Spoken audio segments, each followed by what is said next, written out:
అనగానే మనకు గుర్తొచ్చేది రాముడి పరాక్రమం, సీతమ్మ కష్టాలు, హనుమంతుడి భక్తి.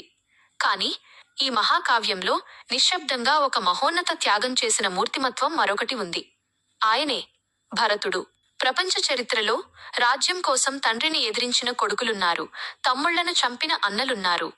కాని చేతికి వచ్చిన సామ్రాజ్యాన్ని కాలితో తన్నేసి అడవుల్లో ఉన్న తన అన్న పాదరక్షల కోసం ప్రాకులాడిన వ్యక్తి భరతుడు. తన ప్రమేయం లేకుండానే తన తల్లి కైకేయి చేసిన పనికి భరతుడు కుమిలిపోయాడు. సింహాసనం మీద కూర్చోవడానికి అతనికి సర్వ హక్కులు ఉన్నాయి.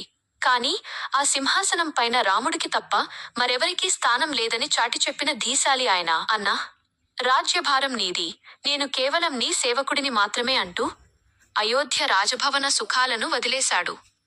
నంది గ్రామంలో ఒక సామాన్య మునిలా జీవిస్తూ 14 ఏళ్లపాటు రాముడి పాదుకలనే రాజుగా భావించి అజ్ఞాతంలో ఉన్న అన్న ఆజ్ఞల మేరకు పరిపాలన సాగించాడు.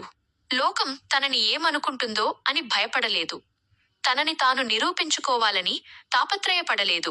కేవలం రామభక్తిలో, ధర్మరక్షణలో తపస్సు చేశాడు.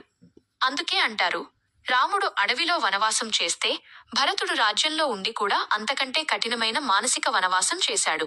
రామరాజ్యం అనేది రాముడి వల్ల సాధ్యమైతే ఆ రాజ్యానికి పునాది వేసింది మాత్రం భరతుడి నిష్కల్మషమైన త్యాగమే. ధర్మం ఎక్కడ ఉంటే విజయం అక్కడ ఉంటుంది.